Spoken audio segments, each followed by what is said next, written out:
इसलिए सनातन हिंदू धर्म में नियम है कि 16 श्राद्ध के 16 दिन पूरे हो और अमावस्या का दिन हो। 16 दिन श्राद्ध के पूर्वज पितृलोक छोड़कर, चंद्रलोक छोड़कर मृत्यु लोक में रहते, भ्रमण करते रहते। और जब अमावस्या का दिन होता है, श्राद्ध पूरा हो रहा है, अमावस्या का दिन है, शाम का समय, जो जैसे अशोकनगर है, गुना है, शिवपुरी है, सीहोर है, भोपाल है, या आसपास के जितने गांव हैं, शहर हैं, इनके पास में जो नदी होती है, जो तालाब होता है, जो कुआं होता है, जो बावड़ी होती है, सारे पितर एकम से लेकर अमावस्या तक जितने भी पितर होते हैं, चाहे जिसके घर के हों, प्रत्येक घर के पितर नदी, तालाब, बावड़ी, कुएं के पास इकट्ठे होते हैं, क्योंकि पितर 16 दिन भोजन ग्रहण करने के बाद अमावस्या के दिन पानी पीने के लिए गांव की बावड़ी, तालाब, कुआं, नदी पर जाते हैं और वहां पानी का आचमन कर कर हाथ में जल लेते हैं। आर्यमा स्वामी कहते हैं कि जिसने आपको भोजन कराया है, जिसने आपको आमंत्रित करा है, जिसने आपको बुलाकर सम्मान दिया है, आप अपने पुण्य उनके खाते में दीजिए। तो पितर हाथ में जल लेकर उनका नाम लेकर कि मेरे मंझले बेटे ने, कि मेरे बड़े बेटे ने, कि मेरे छोटे बेटे ने, कि मेरे चौथे बेटे ने, कि मेरी बेटी ने, कि मेरे उसने भोजन कराया, उनका नाम लेकर पितर जल छोड़ देते हैं। तो साल भर उसके यहाँ भंडार भरा रहता है और वो उन्नति की ओर बढ़ता है। नियम है कि 16 श्राद्ध के 16 दिन पूरे हो और अमावस्या का दिन हो। आपने ब्राह्मण को भोजन कराया ना कराया, आपने पिंडदान करा ना करा, आपने तर्पण करा कि न करा, आपने किसी को एक अंश भी किसी को दिया कि नहीं दिया, आपने गाय को रोटी दी कि नहीं दी, आपने कौवे को कागल दिया कि नहीं दिया, आपने स्वान को भोजन दिया कि नहीं दिया, पर एक काम जरूर करो कि अमावस्या के दिन शाम के समय तुम्हारे नगर में, मोहल्ले में, गांव में, खेड़े में जो नदी हो या तालाब हो या बावड़ी हो या कुआं हो, कोई भी एक जगह पर जाकर एक घी का दीप अवश्य लगाना चाहिए अपने पूर्वजों के नाम से। तो पूर्वजों को वो जो दिया की रोशनी होती है ना, वो दिए की रोशनी को पाकर पितर पूरी रात्रि भर भ्रमण, इसलिए कहते हैं ना दूसरे दिन देवी जी बैठने वाली रहती है, इसलिए कहते हैं अमावस्या की रात्रि बड़ी भारी होती है। क्यों कहते हैं? क्योंकि पितर सब इस मृत्यु लोक से चंद्रलोक होते हुए पितृलोक जाते हैं। तो जो दिया जलाता है उसके पूर्वजों को प्रकाश, रोशनी और राह मिलती है। तो उसकी जिंदगी में कितनी भी उलझन चल रही होती है, कितना भी काम अटक रहा होता है, कोर्ट में केस भी चल रहा होता है, या कितनी बड़ी भी बीमारी हो रही होती है, अगर वो अमावस्या के दिन शाम के समय दिया लगा देता है नदी के घाट पर या तालाब या बावड़ी या कुएं के घाट पर, तो उसकी जिंदगी में जितनी अटकलें आती हैं वो सारी समाप्त हो जाती हैं और रास्ता मिल जाता है। इसलिए अमावस्या के दिन का महत्व है। और अमावस्या के दिन चावल का दाना आप अपने पूर्वजों के, पितरों के स्थान का स्मरण कर कर या परिंदा या मटके का स्मरण कर कर छत पर डाल दे, उसका स्मरण रहे, मिले उसका। और सबको सूचना दो कि श्राद्ध पक्ष की अमावस्या को शाम के समय पर दिया लगाने का फल क्या होता है। इस क्लिप को काट कर जनमानस तक भेजिए कि उसका लाभ क्या है, उसका फल क्या प्राप्त हो। अगर सौभाग्यवती है तो भी दिया लगा सकती है, और सौभाग्य नहीं तो भी लगा सकती है, पूर्वजों का उद्धार कर सकती है। पितरों के उद्धार के लिए ये नहीं देखा जाता कि ये भोजन बनाएगी कि नहीं बनाएगी, वो बनाएगी कि नहीं बनाएगी, वो करेगी कि नहीं। नहीं नहीं, पितरों के उद्धार के लिए आप छोटे हो, बड़े हो, मंझले हो, संजले हो, जो भी हो, शिव की कृपा पर है। रखो, लगाइए आप। श्राद्ध पक्ष की अमावस्या के दिन शाम के समय दिया नदी, तालाब, बावड़ी या कुआं कहीं भी एक जगह पर जाकर अपने पूर्वजों का स्मरण कर कर सिर पे माताओं से निवेदन है पल्लू रखकर, जिससे पूर्वजों का आशीर्वाद बना रहे। और पुरुष वर्ग अगर साथ में जा रहे हों तो धोख लगाकर प्रणाम कर कर, झोली पसार कर प्रणाम करना कि मेरे पितर, जब दिया लगाओ तो झोली पसार कर प्रणाम करो मेरे पितर, मेरे घर में खूब भंडार भर कर जाना, ऐसी कृपा करना और उनको कहकर जाइए। चंद्रलोक से पितृलोक के बीच में एक पितृलोक का सीढ़ी पड़ती है, जीना, सड़ाव, सीढ़ी जिसपे पितर चढ़ के पितृलोक जाता है। उस सीढ़ी पर कौन रुकता है? उस सीढ़ी पर पितृलोक में जाते समय कौन रुकता है? तर्पण शिव महापुराण की कथा कर रही है, पितर आए पर आपके यहाँ पर उनको भोजन नहीं मिला, दिन का श्राद्ध नहीं जीम दे गए, पितृलोक की सीढ़ी पर जाकर बैठ जाते हैं।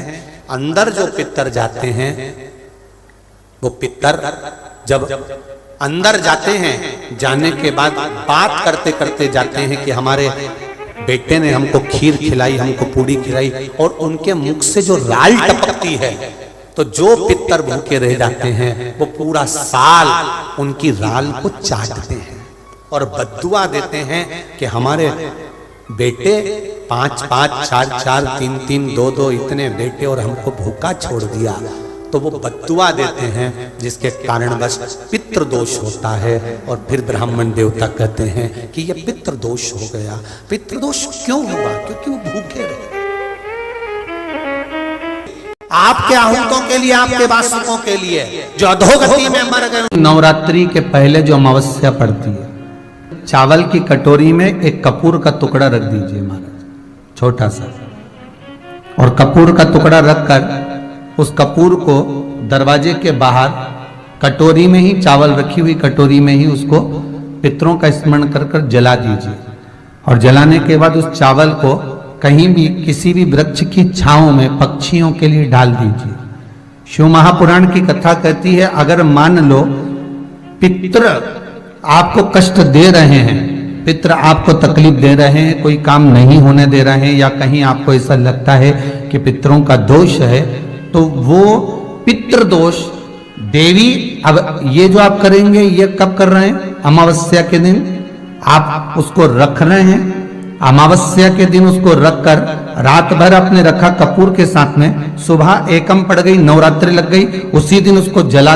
घर में यदि क्लेश उत्पन्न हो जाता है, का धन, आपकी प्रॉपर्टी, आपकी जमीन, आपका प्लाट, आपका दुकान, आपका पैसा, यदि किसी ने कब्जा कर लिया और छोड़ नहीं रहा, प्रत्येक अमावस्या के दिन पीपल के वृक्ष के नीचे जाकर 2 दीप लगाइए घी के।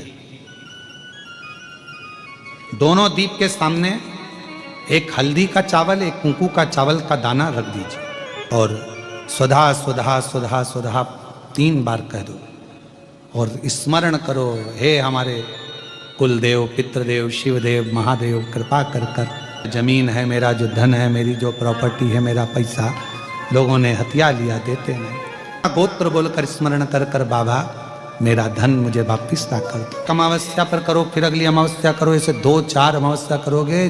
जिसने ले रखा है वो खुद सोचेगा कि मुझे क्या हुआ, कि मुझे देना है, उसका पैसा चुकाना है, धन रखेगा नहीं। जब अमावस्या आए, श्राद्ध पक्ष के अंदर चुटकी भर आटा दरवाजे की दोनों चौखट पर डाला जाता है। किसी किसी के यहाँ दरवाजे पर आटे से रंगोली बनाई जाती, वो देव पितर के भाव से डाला। जिस बेटे बेटी का मंगल विवाह नहीं हो रहा हो, शुभ कार्य की सूचना नहीं आ रही हो, बहुत दिनों से एक फाइल कहीं लगी हुई है, अटकी हुई है, नहीं काम हो रहा, हम उनसे कहेंगे ये जो 16 दिन श्राद्ध के हैं, जितने दिन निकल गए, जितने दिन बचे हैं उन दिन में आपके दरवाजे के बाहर एक चुटकी घर से आटा लाकर चौखट के इस ओर, चौखट के उस ओर, दोनों जगह चुटकी भर आटे को डालना प्रारंभ करो। 16 दिन श्राद्ध के पूर्ण हो, जब अमावस्या है, किसी जलाशय, सरोवर, तालाब, बावड़ी, कुआं के पास में घी का दिया लगाकर आना, बाबा से प्रार्थना कर कर आना। केवल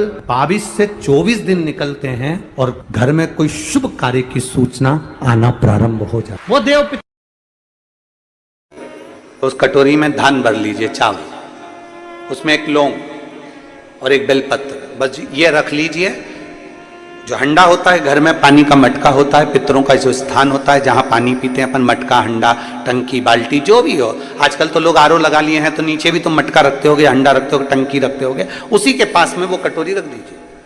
14 की रात्रि, अमावस्या के दिन उस कटोरी का चावल, बेलपत्र, ये सब शिव मंदिर के अंदर आप कोई भी एक स्थान पर, कोई दोने के अंदर रखकर या कागज के अंदर रखकर, शिव स्थान पर, शंकर के मंदिर में शिवलिंग को केवल स्पर्श कर कर जमीन पर ही उसको एक कागज में या दोने में, उसको जहां जलाधारी होती है, वो जलाधारी के पास में गणेश वाले स्थान पर, गणेश वाली जगह पर उसको रख दे। की छोटी सी एक, अगर पितृपक्ष में, पितृपक्ष के अंतर्गत यदि शिवजी के मंदिर में जाकर 1 लोटा जल, 3 चावल के दाने, 3 बेलपत्र, पितरों का स्मरण कर कर, सुधा सुधा सुधा सुधा कर कर पितरों के हेतु भी अगर समर्पित कर दो तो शिव उसको स्वीकार कर कर सुधा पितरों से कहकर कल्याण कर देते, दुख समाप्त हो जाता, कष्ट मिट जाता। हम सुधा सुधा सुधा कहते हैं।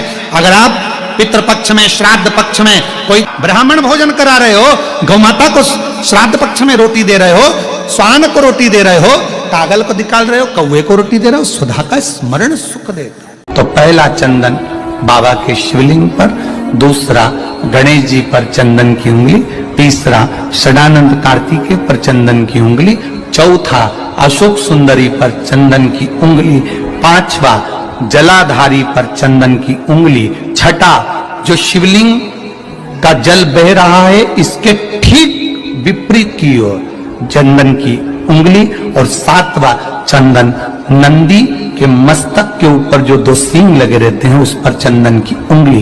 ये कब लगाई जाती है? या तो अमावस्या के दिन आपको लगता है कि हमारे पूर्वजों का उद्धार नहीं हुआ, हमारे पूर्वजों का कल्याण नहीं हुआ, कहीं अधोगति में कोई, सारे लोकों में पुराण की कथा सुन ली तो पितरों को समझ जाएगा कि पितर है क्या। सारे लोकों में सबसे सुंदर लोक है पितर लोक। कारण क्या है? तुम्हारे यहां दिवाली साल में एक बार मनाई जाती है, देवलोक में दिवाली साल में एक बार मनाई जाती है, नाग दीपावली के दिन। पितृलोक में दीपावली रोज मनाई जाती है। कारण, पितृलोक में दिवाली रोज क्यों मनाई जाती है? उसका कारण क्या होता है? लक्ष्मी जी ने नारायण से पूछा, ब्रह्माणी ने ब्रह्मा जी से पूछा, इंद्राणी ने इंद्र से पूछा, एक बात बताओ, तुम दिन भर बैकुंठ में नहीं रहते हो नारायण, आप कहां चले जाते हो? भगवान विष्णु ने कहा, मैं बता नहीं सकता कि मैं दिन भर कहां जाता हूं। नहीं, आज तो आपको बताना पड़ेगा कि तुम दिन भर कहां जाते हो, तुम दिन भर रहते कहां हो, कहां पहुंच जाते हो दिन भर, आपको बताना पड़ेगा, ये आपको बोलना पड़ेगा। भगवान नारायण कहते हैं, मैं नहीं बता सकता। सुबह शाम घर पर आते हो, दिन भर गायब रहते हो, आखिर जाते क्या हो? पत्नी पति से क्यों ना पूछे? तुम भी अपने पति से पूछ सकती हो, क्यों दुकान तो 8 बजे बंद हो गई थी, 11 बजे आ रहे हो, कहां वो काम था? लक्ष्मी जी ने पूछा, तुम दिन भर कहां रहते हो? भगवान विष्णु ने कहा, मैं बता नहीं सकता। बताना पड़ेगा। तब नारायण ने कहा, फिर नारायण बोले, नारायण ने कहा कि देखो लक्ष्मी, बात ऐसी है कि पितृलोक इतना सुंदर लोक है, इतना सुंदर लोक है कि जहां जितने पितर निवास करते हैं उनके घर का कोई व्यक्ति अगर कथा सुनने जाता है, मंदिर जाता है, अगरबत्ती लगाता है, दिया लगाता है, या पूजन आराधना करता है, या भूलवश भी कहीं भगवान की कथा में जाकर बैठ जाता है, जितनी देर उसके घर का व्यक्ति कथा में बैठता है, नारायण कहते हैं उतनी देर मैं उसके घर के पितरों के कंधे पर हाथ रखकर कथा को श्रवण करता हूं। पितृलोक इतना सुंदर है, और पितृलोक के जो स्वामी हैं आर्यमा स्वामी, वो पितृलोक के जो स्वामी हैं वो भी बड़े सुंदर हैं, और पितृलोक के जो स्वामी हैं बड़े सुंदर, और पितृलोक के स्वामी जिस पर बैठते हैं, काय पर बैठते हैं? कौवे पर, वो भी बड़ा सुंदर, अति सुंदर। अरे गुरुजी कहां की बात कह रहे हो, सबसे सुंदर पक्षी तो मोर है, राष्ट्रीय पक्षी में भी उसको कहा सबसे सुंदर पक्षी तो मोर है, और आप कह रहे हो कि दुनिया का सबसे सुंदर पक्षी कौवा है। अरे भाई, जिसने कथा नहीं सुनी उसको लगता है कि दुनिया का सबसे सुंदर पक्षी मोर है, पर अगर शास्त्र को उठाकर देखोगे तो दुनिया का सबसे सुंदर पक्षी कौवा था। पहले नंबर पर सफेद सुंदर अति सुंदर कौवे के आगे कोई पक्षी नहीं था। वो तो ब्रह्मा जी ने पृथ्वी पर यज्ञ करा, और पृथ्वी पर जब यज्ञ करना चाहा ब्रह्मा जी ने, तो उस समय पर ब्रह्मा जी ने कहा मुझे इस पृथ्वी पर यज्ञ करना है, इस जमीन को लीपने के लिए अमृत की जरूरत है। जैसे अपन गाय का गोबर लीपने के लिए लाते हैं, वैसे ब्रह्मा जी ने कहा इसको लीपने के लिए अमृत चाहिए। अमृत कौन लेकर आएगा? कोई आगे नहीं आया, तब ब्रह्मा जी ने कौवे को बुलाया, ए कौवा तुम अमृत लेकर आओ, क्योंकि तुम्हारी दृष्टि बड़ी प्रबल है, तुम अमृत को ढूंढ कर ला सकते हो। कौवा अमृत तो लाना, पर झूठा मत करना, अमृत को लेकर आना, मुझे बताना कहां रखा है तो मैं लेने चले जाऊंगा। कौवे ने कहा जो आज्ञा ब्रह्मदेव। कौवा आर्यमा स्वामी को नमन करा, प्रभु ब्रह्मा जी का काम है, मुझे जाना पड़ेगा। कौवा बड़ा सुंदर था, बुद्धिमान था, तो कौवे को भेज दिया। इसलिए रामचरितमानस में काकभसुंडी की कथा बार बार आती है। गरुड़ और कौवे की कथा आ रही है। कौवा कितना विद्वान था, चला अमृत का पता लगाने के लिए। जब कौवा चला, अमृत का पता लगाते लगाते लगाते लगाते कौवे ने संकल्प ले लिया था कि जब तक अमृत नहीं मिलेगा मैं मुख झूठा नहीं करूंगा, पानी तक नहीं पीऊंगा। भूखा प्यासा कौवा दौड़ता रहा। आर्यमा स्वामी से कहकर कौवा दौड़ते दौड़ते दौड़ते दौड़ते जाए। बहुत दिन हो गए, तब कौवे को अमृत मिला। अमृत मिला तो कौवे को लगा बहुत तेज प्यास लग रही है, करूं क्या? कौवे ने उस अमृत को झूठा कर दिया। ब्रह्मा जी को आकर कहा स्वामी अमृत वहां रखा हुआ है, पर बात इतनी सी है कि मैंने उस अमृत को झूठा कर दिया। ब्रह्मा जी को क्रोध आ गया। ब्रह्मा जी ने कहा रे कौवे, तू सफेद होकर सुंदर होकर तूने ऐसा काला काम कर दिया, ऐसा बेकार काम करा, तूने अमृत को झूठा करा और ऐसा काला काम तूने करा। मैं तुझे श्राप देता हूं कौवे, तू गोरे से काला हो जाएगा। तूने अमृत को झूठा करा, इसलिए तेरी वाणी कर्कश हो जाएगी, तेरी वाणी कर्कश हो जाएगी। अमृत को कौवे ने झूठा करा था, इसलिए सारे पक्षी जल्दी मरते हैं, पर कौवा इतनी आसानी से नहीं मरता। कौवा इतनी आसानी से नहीं मरता। सारे पक्षी जल्दी मरते हैं, पर कौवा आसानी से नहीं मरता। तेरी वाणी कर्कश होगी तो काला होगा। सुंदर कौवा काला हो गया। आर्यमा स्वामी ने देखा कि मेरा कौवा, मैं जिस पर बैठता हूं, ये काला हो गया। आर्यमा स्वामी ने ब्रह्मा जी से कहा आप क्या चाहते थे? ब्रह्मा जी कहते हैं मुझे यज्ञ करना था, जमीन को लीपना था, कौवे ने अमृत झूठा कर दिया। क्यों चिंता करते हो? अमृत तो अमृत है, कोई झूठा भी कर देगा तो अमृत की शान कहां घट जाएगी? अमृत की क्या शान घटना? आर्यमा स्वामी ने कौवे से कहा तू चिंता मत कर। आर्यमा स्वामी बोले कौवे तू चिंता मत कर, आज मैं तुझको एक कार्य देता हूं। जब 16 श्राद्ध आएंगे, कौवा जिस जीव की जो तिथि होगी, मान लो किसी की चतुर्थी तिथि है, उस चतुर्थी तिथि पर तुझे छोड़ने के लिए पृथ्वी पर पितरों को जाना पड़ेगा। जब उनके छत पर तो पितरों को छोड़ने के लिए जाएगा, कौवा जब तू वापिस आएगा, तेरे लिए छत के ऊपर भोजन रखा रहेगा, जिसकी छत पर भोजन रखा मिल जाए उसको तू पाएगा तो पितृ तृप्त होंगे। कौवे ने कहा मेरे द्वारा पितृ तृप्त होंगे? कौवा नहीं, जब पितर वापिस आएंगे, पितृलोक में रहेंगे, उनको 1 वर्ष के अंदर जब भूख लगेगी तब कौवा तू अपनी चोंच में उनकी छत से जो भोजन लेकर आएगा, अपनी चोंच से निकालकर उन पितरों को देगा, जिससे उनका कल्याण होगा और वो आशीर्वाद प्रदान करेंगे, वो वर प्रदान करेंगे। हम नहीं पहचानते हमारे शास्त्रों के विधानों को, हमने कह दिया ये अच्छा है, हमने कह दिया वो अच्छा, उसको समझो क्या कि श्रेष्ठता कहां है। शिव तत्व की प्राप्ति का एक आनंद बिंदु है। अमावस्या के दिन किसी भी तो पीपल का वृक्ष हो या बेलपत्री का वृक्ष हो या बट का वृक्ष हो, उसके नीचे लगा दो प्रदोष काल में, और अमावस्या के दिन लगाएं जरूर।